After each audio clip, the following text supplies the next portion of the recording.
Hello everyone, welcome to all of you. आप सबका बहुत बहुत स्वागत है हमारे इस ऑनलाइन लर्निंग प्लेटफॉर्म पे जिसका नाम है let's study India. So friends, आज हम पढ़ने वाले हैं कि एटीपी की जो सिंथेसिस होती है हमारे कार्बन की कंप्लीट ऑक्सीडेशन में, जब कंप्लीट ऑक्सीडेशन कार्बन का ऑक्सीजन के प्रेजेंस में कराया जाता है तो वहाँ से हमें कितनी एटीपी मिलती है। हम ग्लूकोज को लेके पढ़ रहे थे तो हम देखेंगे कि एक ग्लूकोज के मॉलिक्यूल को जब कम्प्लीटली ऑक्सीडाइज किया जाता है in the presence of oxygen तो हमें कितनी एटीपी की पूरी हमें मतलब कि हमें कितना एटीपी मिलता है। इसमें लेके बच्चों को बहुत कन्फ्यूजन होता है। कहीं कहीं लिखा रहता है 30 एटीपी सिंथेसिस, कहीं कहीं लिखा रहता है 32, कहीं लिखा रहता है 36, कहीं 38। तो भाई इतना सारा खचपच, इतना सारा घालमेल क्यों हो रहा है? क्यों क्लियर नहीं समझ में आ रहा है कि कितनी एटीपी बन रही है, या लोगों ने अलग अलग जो दिया है वो क्या कह रहे हैं कि इतना एटीपी क्यों बनता है। तो अभी हम उसको समझेंगे। देखिए, मैंने आपको पहले ही बताया है कि स्टार्टिंग में जब हम लोगों ने एनएडी मतलब रिस्पायरेशन पढ़ा था तो हमें लगता था कि एक FADH2 का या एक NADH2 का मॉलिक्यूल जब ब्रेक होता है या जब उससे एटीपी बनती है इलेक्ट्रॉन ट्रांसपोर्ट सिस्टम में तो वहाँ पे हमें 3 एटीपी देखने को मिलती है। हमें लगता था कि वहाँ पे 3 एटीपी देखने को मिलती है और यहाँ पे हमें 2 एटीपी देखने को मिलती है। ऐसा मतलब कि साइंटिस्टों ने बताया था कि भाई यहाँ पे 3 एटीपी बनती है, एक NADH से और एक FADH2 से 2 एटीपी बनती है। तो अगर इस हिसाब से हम देखें तो क्या होगा कि पहले तो हम लिख लेते हैं कि हमें कौन से स्टेप में कितनी एनर्जी मिल रही थी। तो अगर हम देखें कि हमारे पास एक ग्लूकोज है, इस ग्लूकोज मॉलिक्यूल से जब हम पाइरूवेट बना रहे थे, थोड़ा सा स्पेस लेके लिखते हैं कि हमारे पास एक ग्लूकोज का मॉलिक्यूल है और इस ग्लूकोज के मॉलिक्यूल से जब हम पाइरूवेट बना रहे थे ग्लाइकोलिसिस की प्रोसेस के थ्रू, तो यहाँ पे अब तक तो आपको याद ही हो गया होगा कि यहाँ पे हमें नेट जो है वो 2 एटीपी देखने को मिला था। 4 एटीपी बने थे, 2 एटीपी यूज हो गया था। तो हमने कहा कि भाई 2 एटीपी का फायदा हुआ है, 2 एटीपी बना है, जो लग गया उसके बारे में क्या ही बात करना। और यहाँ पे 2 NADH भी बना था, इतनी बात आपको याद होगी।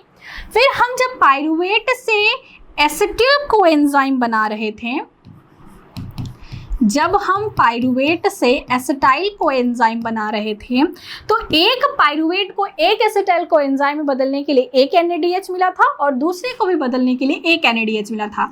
इसका मतलब हम पूरे अगर ग्लूकोज की बात करें तो हमें यहाँ पे 2 NADH देखने को मिलता है। इतनी बात समझ में आ गई। उसके बाद क्या हुआ था, ये क्रेब्स साइकिल जो है एसिटिल कोएंजाइम जो है ये एंटर कर गया था कहाँ पे, क्रेब्स साइकिल में। हमने देखा था कल इसके बारे में भाई। अब क्रेब्स साइकिल में एंटर करने के बाद मैंने आपको क्या बताया था कि अगर एक एसिटिल कोएंजाइम एक क्रेब्स साइकिल में एंटर करता है तो एक NADH बनाता है, फिर एक NADH बनाता है, फिर एक जो है कि ATP बनाता है, फिर ये है एक FADH2 बनाता है और लास्ट में फिर एक जो है NADH बनाता है। इसका मतलब है कि 4 आपके पास इंटरमीडिएट बनते हैं जिससे बाद में एनर्जी बनेगी और एक आपके पास ATP बनता है। ये तो बात हो गई जब एक एसिटिल कोएंजाइम को क्रेब्स साइकिल में डाला जाता है, लेकिन हमारे पास पूरे जो है 2 एसिटिल कोएंजाइम है। इसका मतलब है कि ये भी 2 रहेगा, ये भी 2 बनेगा, ये भी 2 बनेगा, ये भी 2 बनेगा और ये भी 2 बनेगा। इतनी बात समझ में आई। तो टोटल की अगर हम बात करें तो टोटल हमारे पास 2, 4, 6, अगर हम टोटल की बात करें तो हमारे पास 6 NADH बन जाएगा, 2 हमारे पास FADH2 बन जाएगा और 2 हमारे पास ATP बन जाएगा। इतना तो पूरा का पूरा होगा कि बनता क्या क्या है। अब इससे एनर्जी कितनी मिलती है इसको समझना है। अगर हमने समझा कि एक NADH से हमें 3 ATP मिल रही है, इसका मतलब है अगर हम पहले मान लो कि सोच लें कि एक NADH से 3 मिल रही है और एक FADH से 2 मिल रही है। अगर हम पहले पुराने वाले कॉन्सेप्ट को लेके चले तो देखते हैं कि एनर्जी कितनी मिल रही है। यहाँ पे क्या है, 2 ATP जो है अगर हम लिखें यहाँ पे तो 2 ATP का मतलब है 2 ATP। 2 NADH का मतलब क्या है कि 2 NADH का मतलब क्या है कि 2 × 3 से होगा, तो यहाँ पे हमारे पास 6 ATP मिलेगा। ठीक है, समझ में आ गया इतना। फिर यहाँ पे 2 ATP है, इसका मतलब है फिर से हमें यहाँ पे 6 ATP मिलेगा। अगर हमने लिखा कि एक NADH से हमें 3 ATP मिल रहा है। आगे देखते हैं कि यहाँ पे 6 NADH है, तो 6 को हम 3 से मल्टीप्लाई कर देंगे तो हमें यहाँ पे 18 मिलेगा, यहाँ पे हमें 4 मिलेगा क्योंकि हम इसे 2 से मल्टीप्लाई करेंगे और यहाँ से हमें 2 मिलेगा। अब इनको हमें क्या करना है, ऐड कर लेना है। ऐड करेंगे तो क्या होगा, 6 2 8, 8 6 14, 14 6 आपका हो जाएगा 20, 30 और 18 और 8 ऐड करेंगे तो 38। इसको जब आप ऐड करेंगे तो आपके पास यहाँ पे 38 ATP आएगा। ठीक है, यहाँ पे आपको 38 ATP देखने को मिलेगा। अब ये वाला तो समझ में आ गया कि जो हम पढ़ते हैं कि एक ग्लूकोज से कंप्लीटली ऑक्सीडेशन से 38 ATP बनती है, ये तो समझ में आ गया कि भाई 38 कैसे इन्होंने बताया था, कि कैसे गिना था, कि कैसे 38 आया। अब आप गिन लोगे कि पहले तो हमें लिखना है कि कहाँ पे क्या क्या मिलता है। अब हमें पहले पुराना वाला ये जो ओल्ड कॉन्सेप्ट है जहाँ पे एक NADH से 3 और 2 मिलता है वो लिख लेना है, और जो न्यू कॉन्सेप्ट है, जो न्यू कॉन्सेप्ट है इसके अकॉर्डिंग क्या है कि NADH जो है, अकॉर्डिंग टू न्यू कॉन्सेप्ट जो NADH है ये जो है 2.5 ATP बनाता है, और जो FADH2 है ये 1.5 ATP बनाता है। ठीक है, अब इसके हिसाब से भी देख लेते हैं, नई वाले कॉन्सेप्ट के हिसाब से भी देख लेते हैं कितनी ATP बन रही है। अगर हम नई वाली कॉन्सेप्ट के हिसाब से देखें, इसे हम लिख देते हैं कि ये ओल्ड कॉन्सेप्ट के ऊपर है और ये न्यू कॉन्सेप्ट के ऊपर है। अगर हम न्यू कॉन्सेप्ट के ऊपर बात करें तो 2 ATP से तो हमको 2 ATP ही मिलेगा, तो हम यहाँ पे 2 लिख सकते हैं। फिर यहाँ पे क्या है, 2 NADH है, तो 2 NADH का मतलब क्या है कि हमें यहाँ पे 2 NADH मतलब 2 गुणे 2.5, तो हमें यहाँ पे कितना मिल जाएगा, 5 ATP मिल जाएगा। फिर क्या है, यहाँ पे भी सेम है तो हमें यहाँ पे भी 5 ATP मिलेगा। यहाँ पे 6 से जब 2.5 का मल्टीप्लाई करेंगे तो हमें यहाँ पे 15 ATP मिलेगा। यहाँ पे FADH2 को जब हम 1.5 से मल्टीप्लाई करेंगे तो हमें यहाँ पे 3 ATP मिलेगा, और यहाँ पे 2 को 2 रहने देंगे। अब इसको हम ऐड करते देखते हैं कितना आता है। 2 5 7 या 5 5 10, 10 5 15, 15 और 15 जो है कि आपका 30, और ये 2 आपका 32। इसको जब आप ऐड करोगे तो आपको 32 ATP देखने को मिलेगा। इसका मतलब है कि जो बुक में कहीं कहीं 38 ATP और कहीं कहीं 32 ATP लिखा होता है, इसका मतलब ये होता है कि जब अगर हम उसे ये मान के कैलकुलेट करेंगे कि एक NADH से 3 ATP और एक FADH से 2 ATP मिल रही है, तो हमारे पास जो ATP का कैलकुलेशन आएगा वो 38 आएगा। ठीक है, और अगर हम ये मान के चल रहे हैं कि हमारे पास जो ATP है वो क्या होगी, वो एक NADH जो है वो अगर 2.5 ATP देता है और एक FADH2 जो है वो 1.5 ATP देता है, तो हमारे पास जो एनर्जी आएगी वो 32 ATP आएगी। ये कन्फ्यूजन क्लियर होगी, कहीं पे 38 और 32 क्यों दिया रहता है, ये समझ में आ गया। अब एक कन्फ्यूजन और आता है कि कहीं कहीं पे हम देखते हैं कि 36 या 30 दिया रहता है। अगर आपने नहीं देखा होगा तो आप कभी देखोगे, किसी बुक को रीड करोगे तो वहाँ पे आपको 30 या 36 देखने को मिलेगा कि एक ग्लूकोज से कंप्लीट ऑक्सीडेशन से 30 ATP मिलती है, 36 ATP मिलती है। अब ये कहाँ से आए, इन दोनों का राज तो खुल गया, लेकिन ये 30 और 36 कहाँ से आए, क्या घालमेल है इनका, क्या खिचड़ी है इनका, इसके बारे में समझते हैं। इसको समझने के लिए आपको एक चीज़ समझनी पड़ेगी, उसे कहते हैं सटल सिस्टम। सटल सिस्टम क्या कहता है कि जैसे देखिए, अगर मैं बात करूं कि हमारा जो हमारा जो पूरा रिस्पायरेशन की प्रोसेस चल रही थी, उसमें ये जो स्टेप है ये कहाँ पे चल रहा था, ये माइटोकॉन्ड्रिया के अंदर चल रहा था। ये मान लो जो स्टेप है हमारे पास क्रेब्स साइकिल और एसिटिल कोएंजाइम कन्वर्जन का, ये माइटोकॉन्ड्रिया के अंदर चल रहा था, और ये स्टेप जो है वो माइटोकॉन्ड्रिया के बाहर चल रहा था। सॉरी, ये वाला जो स्टेप है, ये जो NADH कन्वर्जन है, ये भी माइटोकॉन्ड्रिया के अंदर चला था, पाइरुवेट बस बन बाहर रहा था। तो होता क्या है कि ये जो NADH है ये माइटोकॉन्ड्रिया के मेम्ब्रेन को क्रॉस नहीं कर पाता है। जो NADH है ये माइटोकॉन्ड्रिया की मेम्ब्रेन को क्रॉस नहीं कर पाता है। तो इसको क्या करते हैं, जैसे हम लोग का क्या है, कुछ लोगों को तैरने आता है तो वो क्या करते हैं, छोटी मोटी नदी रहती, कोई तालाब रहता है, तो वो इस साइड से तैर के उस साइड निकल जाते हैं। ठीक है, जैसे मान लो ATP जो है इसको तैरने आता था तो ये डायरेक्ट जो है इसमें घुस सकता है, लेकिन NADH को तैरने नहीं आता, तो उसको क्या करते हैं, जिसको तैरने नहीं आता नाव वो लेके आते हैं, उसको बैठाते हैं और उस पार पे छोड़ के आते हैं।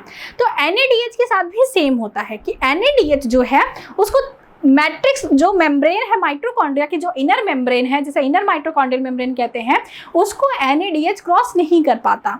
तो हम यहाँ पे एक सटल सिस्टम लगाते हैं, एक नाव लगाते हैं जो कि उस NADH को माइटोकॉन्ड्रिया के अंदर लाके छोड़ेगा। माइटोकॉन्ड्रिया के अंदर क्यों लाएगा? क्योंकि जो इलेक्ट्रॉन ट्रांसपोर्ट सिस्टम है जिससे इस NADH से ATP बनेगा, क्योंकि अभी तक तो सिर्फ NADH और FADH बना है, नहीं तो हम सपने सजा रहे हैं कि भाई जैसे हम कंपनी खोलते हैं, प्रोडक्ट बनाते हैं, फिर हम सपने सजाते हैं कि भाई ये प्रोडक्ट इतने का बिक जाएगा और इतना हमें कॉस्ट लगा है तो हमें इतने का लगभग बेनिफिट हो जाएगा। लेकिन अभी वो माल बिका नहीं है, उसका पैसा हमारे हाथ में भी आया नहीं है। तो वही केस अभी भी चल रहा है। पैसे को पाने के लिए आपको माल को, आपका जो प्रोडक्ट है उसे आपको किसी कंपनी तक या किसी जो आपका वेडर होगा या जो आपका व्यापारी होगा वहाँ तक पहुँचाना पड़ेगा, उसको कस्टमर तक पहुँचाना पड़ेगा, तभी पैसा मिलेगा। तो वैसे ही जो NADH है वो कहीं और है, अब उसे वेडर तक पहुँचाने के लिए एक सटल सिस्टम बना है।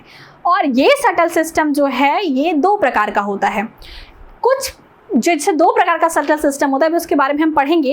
एक सटल सिस्टम में क्या होता है कि फ्री में सारा काम होता है, मतलब आपका ऐसा भौकाल सेट है कि पता चला कि भाई उनका काम है तो लोग एकदम लड़े भिड़े पड़े हैं कि भाई हम कर देंगे, फ्री में कर देंगे, पैसे की क्या जरूरत है, इतना आपका सम्मान है समाज में। जैसे अभी मान लीजिए कि जिसको आप अपना आइडल मानते हैं वो आपके सामने आए और बोले कि मेरा ये काम कर दो, फिर आप क्या करोगे कि वो आपको पैसा भी देगा तो आप कहोगे कि नहीं नहीं पैसे की क्या बात है, मैं आपका काम तो भाई खुद से ऐसे ही कर दूंगा। और एक क्या होता है कि कोई आपसे आए बोले कि मेरा ये काम कर दो तो बोले कि पहले पैसा दो, तो दोनों सिस्टम यहाँ पे देखने को मिलता है। तो जो एनर्जी कंजप्शन वाला सिस्टम होता है उसमें क्या होता है कि 2 ATP लॉस हो जाती है, जिसकी वजह से अगर हम इसके हिसाब से कैलकुलेशन करते हैं और अगर सटल सिस्टम ग्लिसरॉल 3-फॉस्फेट वाला सटल सिस्टम चलता है तो वहाँ पे 2 ATP जो है वो इस पार से उस पार ट्रांसफ़र करने में खर्च हो जाती है। तो इसलिए वहाँ पे जो ATP बनता है वो 30 बनता है, और अगर हम 3 के हिसाब से कैलकुलेट करें और उसमें भी वही सटल सिस्टम चलेगा अगर, तो वहाँ पे भी 2 ATP कंज्यूम हो जाते हैं, तो इसलिए वहाँ पे 36 ATP मिलता था। अब इस सटल सिस्टम के बारे में समझते हैं। कहानी आपको समझ में आ गई ना, कि स्क्रीनशॉट लेना है तो एक बार ले लीजिए। कहानी आपको ये समझ में आ गई ना कि भाई होता क्या है। जो NADH बाहर बना है, जो NADH जो है वो बाहर सिंथेसाइज हुआ है, उसे हमें क्या करना है, माइटोकॉन्ड्रिया की मैट्रिक्स के अंदर एंटर कराना है। इतना तो समझ में आ गया। देखिए कहानी ये है कि हमारे पास ये है माइटोकॉन्ड्रिया, ये है माइटोकॉन्ड्रिया की इनर मेम्ब्रेन, ये है माइटोकॉन्ड्रिया के इनर मेम्ब्रेन। आपको पता है कि आपके पास था एक ग्लूकोज, उस ग्लूकोज से आपने क्या किया कि 2 पाइरूवेट बनाया था। आपने उस ग्लूकोज से क्या किया था, 2 पाइरूवेट बनाया था। ये पाइरूवेट जो है एंटर कर गया था यहाँ पे, और ये पाइरूवेट जो है एसिटिल कोएंजाइम बनाया था, और ये एसिटिल कोएंजाइम जो है क्रेब्स साइकिल में चला गया था। यही तो हुआ था ना, क्रेब्स साइकिल में चला गया था और यहाँ पे सब ATP NADH सब बना था। तो जो NADH यहाँ बना, जो NADH यहाँ बना वो भी माइटोकॉन्ड्रिया के मैट्रिक्स के अंदर है, और जो 3 NADH और 1 FADH यहाँ बना वो भी इस माइटोकॉन्ड्रिया के अंदर में है। तो इनको अगर इलेक्ट्रॉन ट्रांसपोर्ट सिस्टम चलाना है जो कि इनर मेम्ब्रेन में चलती है, मान लो यहाँ पे इसके कॉम्प्लेक्स प्रेजेंट है, तो इनको कहीं कोई मेम्ब्रेन क्रॉस करने की ज़रूरत नहीं है। लेकिन जो माइटोकॉन्ड्रिया के बाहर जब हमने यहाँ पे जो 2 NADH देखा था, ये 2 NADH कहाँ बना है, साइटोप्लाज्म में बना है। और ये इनको पता है कि हम बने भले साइटोप्लाज्म में हैं, लेकिन हमसे इस NADH से अगर एनर्जी बनानी है तो हमें इस इलेक्ट्रॉन ट्रांसपोर्ट सिस्टम के पास तक पहुंचना पड़ेगा। और अब बेचारी अपना घूमते घूमते चलती है कि चलो भाई इलेक्ट्रॉन ट्रांसपोर्ट सिस्टम तक पहुंच जाए। अगर मान लो इलेक्ट्रॉन ट्रांसपोर्ट सिस्टम इधर भी है, बेचारी सोची कि चलो इलेक्ट्रॉन ट्रांसपोर्ट सिस्टम तक चले जाएंगे, फिर हमारा भी ATP बन जाएगा, हमको भी अपनी अहमियत समझ में आ जाएगी। लेकिन क्या है कि ये मेम्ब्रेन जो है ये NADH क्रॉस नहीं कर पाती। तो यहाँ पे एक सटल सिस्टम चलता है जो कि इस NADH को इस माइटोकॉन्ड्रिया के मैट्रिक्स में पहुँचाता है। ये 2 प्रकार का सटल सिस्टम होता है। एक होता है मैलेट एस्पार्टेट सटल सिस्टम। 2 प्रकार के सटल सिस्टम होते हैं। एक है हमारे पास मैलेट एस्पार्टेट सिस्टम, और दूसरा क्या है, दूसरा है हमारे पास glycerol three phosphate shuttle system. Glycerol 3 phosphate shuttle system. तो 2 सटल सिस्टम हमारे पास यहाँ पे हमें देखने को मिलेंगे, ये पहला है और ये दूसरा है। ठीक है, होता क्या है कि मान लो कि एज्यूम करो स्टोरी की NADH आया था और यहीं जो है इस मेम्ब्रेन की मैट्रिक्स के बाहर बैठ के रो रहा था कि भाई हमको अंदर जाना है, नहीं तो हम हमारी ज़िंदगी का कोई महत्व नहीं होगा, हम अपनी ज़िंदगी में कुछ नहीं कर पाएंगे। तब तक वहाँ पे मैलेट एस्पार्टेट अपना नाव लेके चले आए। अब बेचारे को रोता हुआ देखे तो पूछे NADH से कि भाई क्या हुआ है। तो NADH ने कहा कि भाई देखो हमको यहाँ जाना है, जब तक हम यहाँ नहीं जाएंगे तब तक हमारी ज़िंदगी सफल नहीं होगी और हम जा नहीं पा रहे हैं, क्या करें।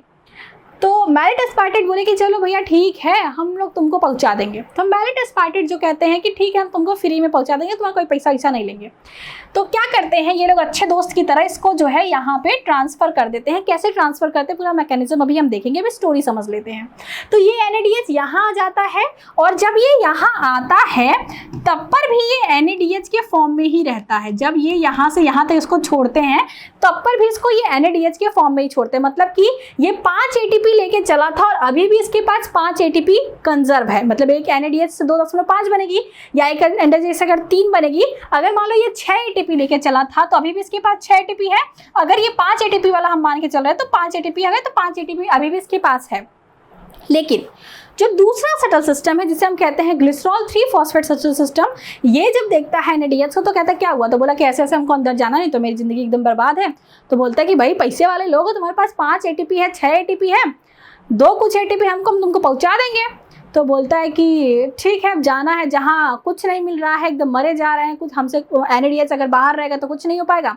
तो अंदर जाके हम थोड़ा सा जो है एनर्जी ही बना लेते हैं, कम ही बनेगा लेकिन कुछ तो बनेगा जिंदगी का, कुछ तो उद्देश्य निकलेगा। जैसे हम लोग क्या करते हैं, जॉब के लिए जाते हैं, हमारे एक्सपेक्टेशन होती है कि हमको इतना सैलरी चाहिए, नहीं मिलता है, फिर देखते हैं कहीं जॉब नहीं मिलता तो सोचते हैं कि यार चलो तब तक उतना ही करते रहते हैं, बाद में आगे पीछे देखते रहेंगे, बढ़ी जाएगी सैलरी। तो वैसे ही NADH भी सोचता है कि चलो जहाँ कुछ नहीं मिल रहा है वहाँ पे इनका सहारा ही ले लेते हैं, ग्लिसरॉल 3 फॉस्फेट का, थोड़ा बहुत पैसा लेंगे लेकिन उस पर छोड़ तो देंगे।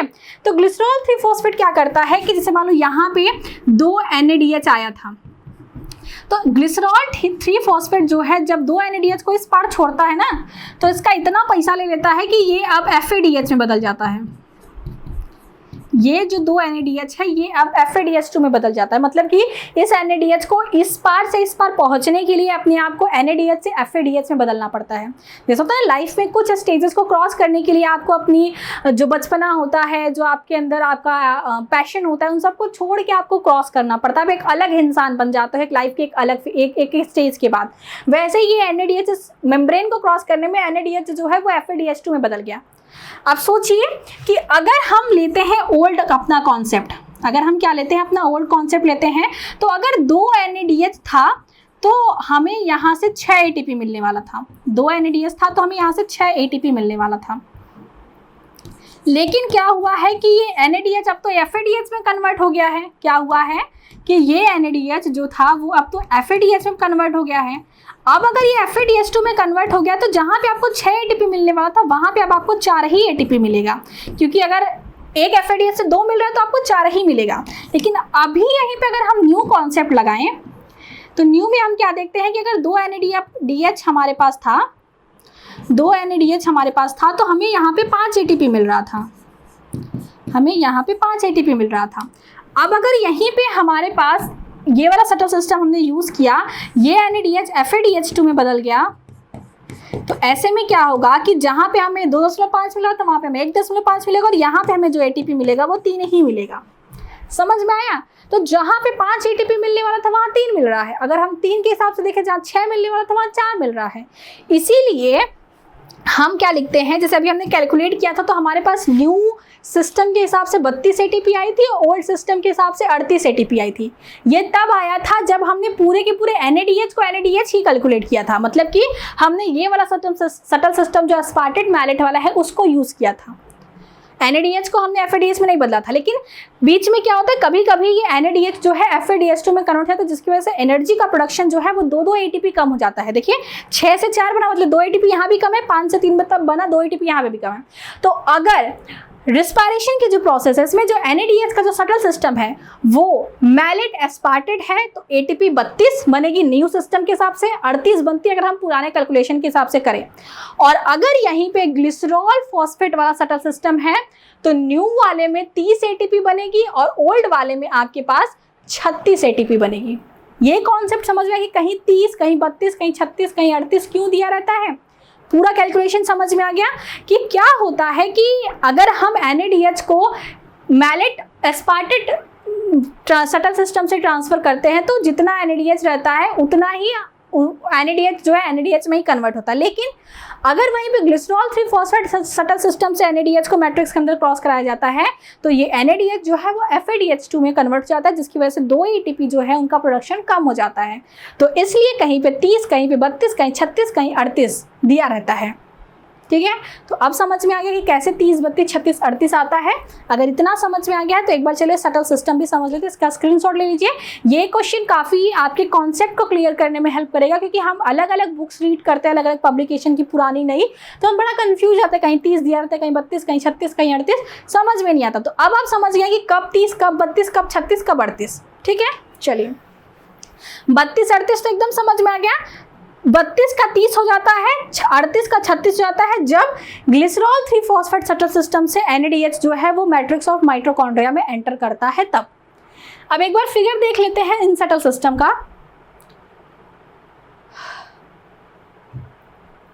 ये देखिए, ये मैलेट एस्पार्टेट शटल सिस्टम का फिगर देखिए, फिगर से सबसे अच्छा समझ में आएगा। मैलेट एस्पार्टेट शटल सिस्टम में क्या होता है कि हमारे पास एक NADH रहता है जिसे कि हमें क्रॉस कराना है माइटोकॉन्ड्रिया की मेम्ब्रेन में। यहाँ पे आप फिगर में देख रहे हैं कि ये जो है ये क्या है, इनर माइटोकॉन्ड्रियल मेम्ब्रेन है। ये आपका साइटोप्लाज्म है और ये माइटोकॉन्ड्रियल मैट्रिक्स है। आपका NADH जो है वो यहाँ प्रेजेंट है और इसको यहाँ पे ले जाके छोड़ना है। तो इसके लिए आता कौन है सबसे पहले सामने, मैलेट आता है। अभी हमने देखा था जब हमने क्रेब्स साइकिल कल की क्लास में देखा था कि मैलेट जो है वो एक NADH रिलीज करके ऑक्जेलो एसिटिक एसिड में कन्वर्ट होता था, देखा था। तो अभी हमने कल जब लास्ट रिएक्शन मतलब क्रेब्स साइकिल पढ़ा था तो हमने जो लास्ट स्टेप देखा था 8वां स्टेप, उसमें हमने क्या देखा था कि मैलेट एक NADH निकालता है और ऑक्जेलो एसिटिक एसिड में कन्वर्ट हो जाता है। ठीक है, तो ये मैलेट जो है देखिए, ये ऑक्जेलो एसिटिक एसिड है। ऑक्जेलो एसिटिक एसिड क्या करता है, एक NADH लेता है और मैलेट में बदल जाता है। समझ में आया। मैंने आपको कल बताया था कि जो ऑक्जेलो एसिटिक एसिड है या जो मैलेट है, मैलेट जो है वो एक NADH रिलीज करता है और ऑक्जेलो एसिटिक एसिड में कन्वर्ट हो जाता है। तो अगर इस ऑक्जेलो एसिटिक एसिड को हम एक ठो NADH प्रोवाइड कर दें तो ये मैलेट बन जाएगा। तो वही चीज़ यहाँ पे है कि एक ऑक्जेलो एसिटिक एसिड जब एक NADH के साथ जुड़ता है तो ये मैलेट बना लेता है। ठीक है, रिवर्स रिएक्शन चल रहा है। मैलेट अगर एक NADH छोड़ के ऑक्जेलो एसिटिक एसिड बन सकता है तो एक ऑक्जेलो एसिटिक एसिड एक मैलेट लेके मैलेट भी तो बन सकता है। जैसे मान लीजिए कि ये पेन है, इस पेन पे अगर मैं कैप लगा दूं या इस पेन के ऊपर मैं एक सुंदर सा कोई फ्लावर लगा दूं तो ये गिफ्ट बन गया। तो अगर इस गिफ्ट में से मैं इस फ्लावर को निकाल दूं तो ये पेन बन जाएगा। बहुत गंदा सा एग्जांपल है, लेकिन आप समझिए कि अगर मान लो कि किसी भी सामान को हमें किसी बैग में पैक करना, किसी चीज़ में पैक करना, हमने उसको पैक कर दिया, कोई कवर लगा दिया तो वो पैक हो गया। जैसे ही हमने उसको कवर निकाला फिर से वो अनपैक भी तो हो गया। तो वैसे ही मैलेट अगर एक NADH को रिलीज करके ऑक्जेलो एसिटिक एसिड बनता है तो ऑक्जेलो एसिटिक एसिड मैलेट को NADH को लेके मैलेट भी बन सकता है। तो एक ऑक्जेलो एसिटिक एसिड के NADH लेता है, मैलेट बनाता है, फिर ये मैलेट जो है ये आसानी से मैट्रिक्स को क्रॉस कर सकता है। तो मैट्रिक्स में मैलेट जो है वो मैट्रिक्स को क्रॉस कर लेता है। अब फिर से भाई क्रेब्स साइकिल में जो मैलेट से ऑक्जेलो एसिटिक एसिड बना था, ये मैलेट जो है ये ऑक्जेलो एसिटिक एसिड में कन्वर्ट होता है, जिसकी वजह से एक NADH जो है यहाँ रिलीज होता है।